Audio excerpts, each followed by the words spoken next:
నమస్తే. Welcome to hit TV. నేను నరేష్. బీహార్ ఎన్నికల్లో సంచలనాత్మక రాజకీయ వ్యూహకర్త ప్రశాంత్ కిషోర్ అట్టర్ ఫ్లాప్ అయిండు. దాదాపు అసలుకి బీహార్లో బీజేపీ కూటమి ఎలాంటి విజయం సాధించిందో మనకు తెలుసు. ప్రశాంత్ కిషోర్కి అలాంటి రిజల్ట్ రావడానికి కారణం ఏంది, అసలు బీహార్ ఎన్నికలు ఏ విధంగా జరిగినాయి మాట్లాడదాం. మనతో పాటు పొలిటికల్ స్ట్రాటజిస్ట్ అజయ్ మారుతిరావు గారు ఉన్నారు. సార్ నమస్తే. నమస్తే అండి. సార్, బీహార్ ఎన్నికల్లో ప్రశాంత్ కిషోర్ ఘోర వైఫల్యం మనం చూస్తాం. మీరు కూడా చాలా వరకు చాలా నియోజకవర్గాల్లో చాలామంది ప్రజాప్రతినిధులకు మీరు వర్క్ చేయడం జరిగింది. అసలు ఈ వైఫల్యానికి కారణాలు ఏ ఉంటాయి అనుకుంటున్నారు? వైఫల్యం అంటే నిజంగా ప్రశాంత్ కిషోర్ అంటే భారతదేశంలోనే ఒక ఎన్నికల ముఖ చిత్రాన్ని మార్చేసినటువంటి వ్యక్తి, వ్యూహకర్త. మీ అందరు కూడా తెలుసు, 2014 ప్రధానమంత్రి నరేంద్ర మోడీ గారు అధికారంలో రావడానికి కానీ, మన రీసెంట్గా అంతకుముందు లాస్ట్ టైం మమతా బెనర్జీ కానీ, స్టాలిన్ కానీ, వైఎస్ జగన్మోహన్ రెడ్డి కానీ, ఇలా చెప్పుకుంటూ పోతే చాలామంది ఉద్దండలకు పనిచేశారు. ఇతను భవిష్యత్తునికి ఒక ఆలోచన వచ్చి ఉంటుంది. అంటే ప్రశాంత్ కిషోర్ బేసికలీ బీహార్ చెందినటువంటి వ్యక్తి. అతను యునైటెడ్ నేషన్స్లో జాబ్ చేసిన తర్వాత ప్రధానమంత్రితో 2014 నరేంద్ర మోడీ క్యాంపెయిన్లో తాను క్యాంపెయిన్ అంతా డిజైన్ చేసి కీలకంగా ఉండి గెలిపించిన సందర్భం.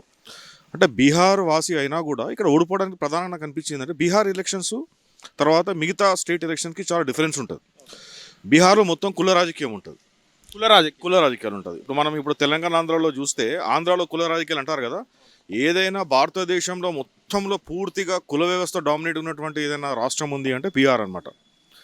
అయితే ఇక్కడ అంటే తాను వ్యూహకర్తగా ఉండి ఇన్ని ఎలక్షన్స్లో గెలిపించిన సందర్భం లోపల తాను ఎందుకు బీహార్ లోపల ఒక పార్టీని ఎస్టాబ్లిష్ చేసి తాను ఎందుకు నిలబడకూడదన్నటువంటి అనే ఒక ఆలోచనతోటి తను జన్ స్వరాజ్ పార్టీ అని స్థాపించి గత 3 సంవత్సరాలుగా కొన్ని వేల కిలోమీటర్లు పాదయాత్ర చేశాడు. ఎక్కడ వెళ్ళినా కూడా వేలాది మంది జనం. మీరు చూస్తే జేడీయూ, బీజేపీ, కాంగ్రెస్ పార్టీ కంటే కూడా ఎక్కువగా చర్చలో ఉన్న వ్యక్తి ప్రశాంత్ కిషోర్ గారు. ఎక్కడ చూసినా ఏ మీటింగ్లో అయినా, బహిరంగ సభలైనా కూడా. కానీ చాలా ఘోరమైనటువంటి విషయం ఏంటి అంటే 243 సీట్లలో ఒక్క సీట్ కూడా గెలుపొందలేకపోవడం. అంటే టోటల్గా టాలీ మొత్తం 0 రావడం. స్ట్రాటజీ ఫెయిల్ అయింది అనుకుంటే అంటారు కదా, ఎంత పెద్ద డాక్టర్ అయినా కూడా తనకు రోగం వస్తే వైద్యం చేసుకునే పరిస్థితి అంటారు కదా. సో ఆ రకంగా ఉండి ఉంటుంది. అంటే నేను అనుకుంటాను ఒకటి, ఇప్పుడు మార్పు కోసం ఏదైతే ప్రయత్నం చేశాడో ఖచ్చితంగా కూడా బీహార్ లోపల ఇప్పటికి కూడా నిరుద్యోగం ఉన్నది, డెవలప్మెంట్ లేదు, తర్వాత మైగ్రేషన్ ఎక్కువ ఉంది. అంటే మీరు ఇక్కడ చూస్తే మన హైదరాబాద్లో కానీ వేరే ఢిల్లీలో కానీ ఎక్కడ చూసినా కూడా ఎక్కువ బీహారీ లేబర్సే ఉంటారు. బీహార్లో అంతా కూడా ఫ్యాక్టరీలు అన్నీ బయట ఉన్నాయి. ఆ ఫ్యాక్టరీ లోపల బీహార్ కూలీలుగా చేస్తున్నారు. ఈ వ్యవస్థ మారాలి, మన పిల్లలకి బెటర్ ఎడ్యుకేషన్ రావాలా, నిరుద్యోగం పోవాలా అనేటువంటి ఆ స్లోగన్ తోటే తను మాట్లాడుతున్నప్పుడు నిజంగానే బీహార్ లోపల ఒక రివల్యూషన్ లాగా అనిపించింది. కానీ దురదృష్టవశాత్తు ఎన్నికల రిజల్ట్ వచ్చేసరికి చతికిలబడడానికి ముఖ్య కారణం నాకు అనిపించింది తాను స్వతహాగా నిలబడకపోవడం. ప్రశాంత్ కిషోర్ బ్రాహ్మణ సామాజిక సంబంధించినటువంటి వ్యక్తి. బీహార్ ఎట్లాంటి ప్రదేశం అంటే నలంద యూనివర్సిటీ, అప్పట్లో నలంద యూనివర్సిటీ అనేటువంటిది చాలా మన ప్రాచీన యుగం లోపల చాలా ఫేమస్. తర్వాత ఈ దాని ఏమంటే సోషల్ ఇంజనీరింగ్ అంటే ఈ కుల వ్యవస్థ అంటే మన అంటరానితనం కానీ బ్యాక్వర్డ్నెస్ దాని మీద కూడా ఈ ఎక్కువ అగ్రకులాల యొక్క ఆధిపత్యం ఎక్కువ ఉందని చెప్పేసి ఈ కుల పోరాటం అనమాట. అంటే ఈ బలహీన వర్గాలు కానీ ఇట్లాంటి వాళ్ళు మాకు కూడా రాజకీయం లోపల మాకు కూడా అధిక అవకాశాలు కావాలని ఒక కుల వ్యవస్థ మీద పోరాటం జరిగినటువంటి గడ్డ బీహార్. అంటే నేను ఎందుకు చెప్తున్నానంటే అక్కడ క్యాస్ట్ అనేటువంటిది చాలా ప్రధానంగా ప్లే చేస్తుంది. అగ్రవర్ణాలకు సంబంధించినటువంటి వ్యక్తి కాబట్టి బహుశా అదొకటి కావచ్చు. ఆయన అసలు కులరహిత సమాజం అన్నాడు. అంటే మనకు కావాల్సింది కులాల కొట్లాట కాదు, కులాల కుంపట్లో పడి పార్టీలని కులాల కుంపట్లో మనల్ని కూడా దాంట్లోనే బంధించాయి. మనకు కావాల్సింది అది కాదు, ఎడ్యుకేషన్ కావాలా, ఎంప్లాయ్మెంట్ కావాలా, డెవలప్మెంట్ కావాలా. బీహార్లో మనం బయట పోయి ఫ్యాక్టరీలో పనిచేయడం కాదు, బీహార్ లోపల ఫ్యాక్టరీలు కావాలా, బెటర్ ఎడ్యుకేషన్ కావాలా, మనకు డెవలప్మెంట్ కావాలనే నినాదంతో వెళ్ళాడు. కానీ తను బ్రాహ్మణ వర్గానికి చెందినటువంటి వ్యక్తి కావడమును, తర్వాత బీహార్కు సంబంధించిన వ్యక్తి అయినా కూడా ఎక్కువ కాలం అంతా కూడా బయటే ఉండడము. నీకు ప్రతిపక్ష పార్టీ కూడా ఏం ప్రచారం చేస్తాయంటే ఏసీ కార్లు వస్తాడు, సభ ముందు ర్యాలీల ముందు మళ్ళీ నడుచుకుంటూ వస్తాడు, ఏసీ బాబు అని పేరు పెట్టారు అనమాట. అంటే ఆయన తన వరకు చాలా మార్చుకునే ప్రయత్నం చేసిండు. అందుకనే చూస్తుంటే మీకు బీహారీ స్టైల్ లోపటనే ప్యాంటు ఆ రకంగా ఖద్దర్ షర్ట్ చేయడము, అంటే నెరిచిన జుట్టు పెట్టుకోవడము. అంటే ఎందుకంటే బీహార్ ఇప్పుడు ఎట్లయితే నితీష్ కుమార్ ఒక అప్పీలింగ్ ఉన్నాడో, లాలూ ప్రసాద్ యాదవ్ ఎట్లా ఉండే ఒక సామెత ఉంటుందన్నమాట, ఒక నానుడి లాలూ ప్రసాద్ గురించి 2000 ఎర్లీ 2000లో జబ్ తక్ సమోసా మే రహేంగా ఆలు తబ్ తక్ రహేగా బీహార్ మే లాలు అని. సమాసలో ఆలు ఆలు ఆలు ఉన్నంత వరకు లాలు బీహార్లో ఉంటాడనేటువంటిది. అంటే ఆయన కూడా ఒక బ్యాక్వర్డ్ క్లాసెస్ కోసం, యాదవుల కోసం, ముస్లింల కోసం బాగా పోరాటాలు చేసి, సో ఆ బ్యాక్గ్రౌండ్తో వచ్చినటువంటి వ్యక్తి లాలూ ప్రసాద్ యాదవ్. నితీష్ కుమార్ కూడా ఒక బ్యాక్గ్రౌండ్తో వచ్చినటువంటి వ్యక్తి. వీళ్ళందరూ కూడా ఒక కులాన్ని, అంటే తను కుర్వీ కమ్యూనిటీకి చెందినటువంటి వ్యక్తి. ఎవరు? నితీష్ కుమార్ అనేటువంటిది. తర్వాత ఇక్కడ జరిగింది ఏంటి అంటే యాక్చువల్గా ఈ ఎన్డీఏ లో ముఖ్యంగా 3 ప్రధానమైనటువంటి పార్టీలు ఉన్నాయి. ఒకటి వచ్చేసి JDU, Nitish Kumar, BJP. Third ఈ రామ్విలాస్ పాస్వాన్ యొక్క పార్టీ, రామ్విలాస్ పార్టీ వచ్చేసేసి లోక్ జనశక్తి పార్టీ. వాళ్ళు ఇప్పుడు ఆయన మరణాంతరం ఇప్పుడు వాళ్ళ కొడుకు చిరాగ్ పాస్వాన్ ఉన్నారు. అది ఎట్లా కాంబినేషన్ కలిసిందంటే చాలామందికి అర్థం కాని విషయం ఏంటంటే అన్ని కులాల ఒక సమ్మేళనం. అది ఎట్లా అంటే నితీష్ కుమార్ కుర్వీ కమ్యూనిటీ చెందినటువంటి వ్యక్తి. కుర్వీ అదొక 3% కమ్యూనిటీ ఉంటుంది అక్కడ. తర్వాత ఇప్పుడు లాలూ ప్రసాద్ యాదవ్ యాదవ్ మైనారిటీ ఉంటే నాన్ యాదవ్ కమ్యూనిటీ అంతా కూడా ఇక్కడ నితీష్తో వచ్చింది.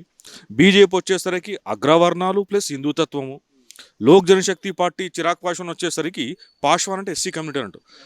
ఆ ఎస్సీలో ఇప్పుడు మన మాల మాదిగ ఎట్లా అంటో మన తెలంగాణ ఆంధ్రలో ఆ వర్గం ఉన్న తర్వాత మాంజీ అని ఇంకొక ఎస్సీ ఉపకులం. సో ఈ అన్ని వర్గాలంతా రావడం అంటే కుల ఈక్వేషన్ ఇదంతా కూడా. ఇప్పుడు ఒకటి మాంజీ పార్టీకి సంబంధించిన ఒక మాంజీ కులానికి ప్రాతినిధ్యం వహిస్తున్న వ్యక్తి. రామ్విలాస్ పాస్వాన్ కానీ, ఆయన మరణాంతరం చిరాగ్ పాస్వాన్ కానీ, ఆయన పాస్వాన్ కమ్యూనిటీ రిప్రజెంటేటివ్గా కేంద్ర మంత్రిగా ఉన్నాడు. వాళ్ళ నాన్న చాలాసార్లు కేంద్ర మంత్రిగా పనిచేశాడు. బీజేపీ అగ్రవర్ణాలు మన హిందుత్వం పోలరైజేషన్ అంతే కదా. Nitish Kumar Kurmi community, non Yadav background. ఇవన్నీ కులాల సమ్మేళనంతో ఏమైపోయిందంటే కన్సాలిడేటెడ్ ఓట్ బ్యాంక్. అది అన్నిటికంటే ముఖ్యంగా ఏమైందంటే గేమ్ చేంజర్ ఇక్కడ. అంటే చాలా ఆరోపణలు కూడా చేస్తున్నారు. ఎలక్షన్ కమిషన్ ఆఫ్ ఇండియా మీద చాలా ఆరోపణలు ఉన్నాయండి. అంటే ఇప్పుడు ఓట్ చోరీ గురించి కానీ, తర్వాత వేరే ఇతర అంశాల గురించి కానీ అనుకున్నట్టుగా కూడా, అంటే పోలింగ్ రోజు నాడు కూడా నేను చూసినప్పుడు జూబ్లీ సెలక్షన్ లోపల కూడా అంటే నాన్ అవుట్ సైడర్స్ కూడా ఉన్నా కూడా, నాన్ లోకల్ ఉన్న వారు కూడా ఉన్నా కూడా ఏం చేయలేదు, పట్టించుకోలేదు పోలీస్ యంత్రాంగం, ఎలక్షన్ కమిషన్ ఆఫ్ ఇండియా అని. మన జరిగింది ఏంటి అంటే వ్యూహాత్మకంగా ఒక నెల రోజుల కింద సర్వే చేసినప్పుడు బీహార్ లోపల అప్పటి వరకు ఆర్జేడీ ముందంజ ఉండే సిచ్యువేషన్ కూడా అట్లే ఉండే. ఒక మాస్టర్ ప్లాన్ ఏం చేశారంటే బీహార్ లోపల దాదాపుగా 3,40,00,000 పైచిలకు మహిళా ఓటర్లు ఉన్నారు. వాళ్ళందరినీ ఓటు రాబట్టడానికి ప్రతి మహిళకు 10,000 రూపాయలు అకౌంట్లో వేసేస్తారు. అది ఎప్పుడు జరిగిందంటే ఎలక్షన్ కమిషన్ ఎన్నికల షెడ్యూల్ ఉండగానే అది జరిగిపోయింది. అక్కడ కోడ్లో జరిగింది. అక్కడనే చాలా క్వశ్చన్ వేశారు, అంటే ఈ కోడ్ లోపల ఎట్లా మస్తారని చెప్పేసి. ఒక రకంగా ప్రచారం కూడా ఏం చేసినారంటే ఈ జేడీయూ అండ్ బీజేపీ కాంబినేషన్లో 10,000 పడ్డాయి, మీరు ఓటు వేయకపోతే 10,000 మొత్తం పోతాయి, మళ్ళీ వాపస్ పోతాయి అని. అయితే జనరల్గా ఏముందంటే ఓటింగ్ ఈసారి 62% ఓటింగ్ జరిగింది అక్కడ. పోలింగ్ ఎప్పుడు జరిగినంతగా భారతదేశ చరిత్రలో బీహార్లో 1951 తర్వాత అంత స్థాయి పోలింగ్ జరిగింది. లేడీస్ వచ్చేసేసి మహిళలు 72.1%, అంటే లాస్ట్ టైం కంటే 9% అధికంగా వచ్చినారు మహిళలు. అంటే 24 లక్షల మంది మహిళలు అధికంగా వచ్చినారు. సో దీనివల్ల మొత్తం బీహార్ లోపల లాస్ట్ మూమెంట్ అప్పుడు చేంజ్ అవ్వడం జరిగింది. సో ప్రశాంత్ కిషోర్ విషయానికి వస్తే చాలా చాలా ప్యాథటిక్ పెర్ఫార్మెన్స్, అంటే చాలా ఏమంటారు చెప్పాలంటే ఒక డిసప్పాయింటింగ్ పెర్ఫార్మెన్స్. 234 సీట్ల లోపల డిపాజిట్ కోల్పోవడమే కాకుండా 69 సీట్లలో నోటో కంటే తక్కువ వచ్చినాయి ఓట్లు. 69 సీట్లలో కేవలం ఒకే ఒక్క స్థానంలో, ఒకే ఒక్క సీట్లో 2వ స్థానంలో వచ్చిండనమాట. కొన్ని కాన్స్టిట్యున్సీలో 400 ఓట్లు, 500 ఓట్లు, 600 ఓట్లు. మరి ఆయన ర్యాలీలకి జనాలు వేలలో వచ్చిండ్రు, బహిరంగ సభ లోపల వేల జనాలు వచ్చినారు. అంటే ఇదంతా కూడా డబ్బులు ఇచ్చి మేనేజ్ చేసి తీసుకొచ్చిన జనమా అనేటువంటిది ఒక ప్రశ్నార్థకం ఉన్నది. అతను ఒక ఛాలెంజ్ కూడా చేశాడు ప్రశాంత్ కిషోర్. ఏం చేశాడంటే నితీష్ కుమార్ ఎట్లాగో ఓడిపోతున్నాడు, నితీష్ కుమార్ జేడీయూ పార్టీకి 25 సీట్ల కంటే ఎక్కువ రావు, 25 సీట్ల కంటే ఎక్కువ వస్తేనే రాజకీయ సన్నివేశం తీసుకుంటా అన్నాడు. ఇప్పుడు నేషనల్ మీడియా మొత్తం ప్రశాంత్ కిషోర్ కోసం వెతుకుతా ఉన్నది. ఇప్పుడు ఎక్కడ ఉన్నది? ఇంతవరకైనా ప్రెస్ మీట్కి పెట్టలేదు, బయటకు వచ్చి ప్రెస్ మీట్ పెట్టలేదు. సో నిజంగా చెప్పాలి రాజకీయాల లోపల అంటే గ్రౌండ్లో ఉన్న రియాలిటీ అండి. అంటే బీహార్ అనేటువంటిది క్యాస్ట్ డ్రివెన్ సొసైటీ, కులపరమైనటువంటి రాజకీయాలు ఉంటాయి అక్కడ. నువ్వు ఆ కులాన్ని అంశంగా తీసుకోకుండా ఓకే జనాలు అనుకున్నారు ఈయన చెప్పినటువంటి ఏదైతే ఎజెండా ఉందో డెవలప్మెంటు, తర్వాత నిరుద్యోగము, వలస, ఇదంతా కూడా బీహార్ ఎవరైతే అవుట్ సైడ్లో ఉన్నారు, ఢిల్లీలో ఉన్నారు, హైదరాబాద్లో ఉన్నారు, బెంగళూరులో ఉన్నారు, ఆ బీహార్ని ప్రభావితం చేసింది. ఎందుకంటే వాళ్ళంతా అవుట్ సైడ్ ఆఫ్ బీహార్ ఉన్నారు కదా. కానీ ఇన్సైడర్ ఆఫ్ బీహార్గా వాళ్ళకి కావాల్సింది ఏంటి అంటే మా నేత లాలూ ప్రసాద్ యాదవ్, మా లీడరు తను ఎన్నికలను నిలబడకపోవడం, దీనివల్ల కూడా ఖచ్చితంగా అది ఒక రకంగా కూడా ఆయన అవకాశాలు దెబ్బతీసిందని చెప్పొచ్చు. హిట్ టీవీ యాప్, ఇందులో short news, live news, entertainment shows, movies, digital magazines తో పాటు మీ జిల్లా వార్తలను కూడా ఫ్రీగా చూడొచ్చు. ఇంకెందుకు ఆలస్యం, వెంటనే హిట్ టీవీ యాప్ ని డౌన్లోడ్ చేసుకుని ఫ్రీగా ఎంటర్టైన్మెంట్ పొందండి. Hit TV app. Hit TV app. Please download Hit TV app. Hit TV app ని ఫ్రీగా డౌన్లోడ్ చేసుకొని ఎంజాయ్ చేయండి. మీకు నచ్చిన ఎంటర్టైన్మెంట్ కోసం హిట్ టీవీ యాప్ ని ఫ్రీగా డౌన్లోడ్ చేసుకుని ఎంజాయ్ చేయండి. హిట్ టీవీ యాప్ ని డౌన్లోడ్ చేసుకుని ఆస్వాదించండి, ఆశీర్వదించండి. ఇంతమంది సెలబ్రిటీలు హిట్ టీవీ యాప్ ని డౌన్లోడ్ చేసుకోండి అని చెప్తున్నారంటే ఎంత మంచి యాప్ ఆలోచించండి. అమెరికా అమెరికా అమెరికా అమెరికాలో చదవాలనుకునే వాళ్ళకి విశ్వసనీయమైన పేరు మన శౌర్య కన్సల్టెన్సీ. UK లో 1 year masters, UK లో 1 year masters, 2 years work permit up to 5 years visa. Contact Saurya Consultancy. Contact 89851 89851.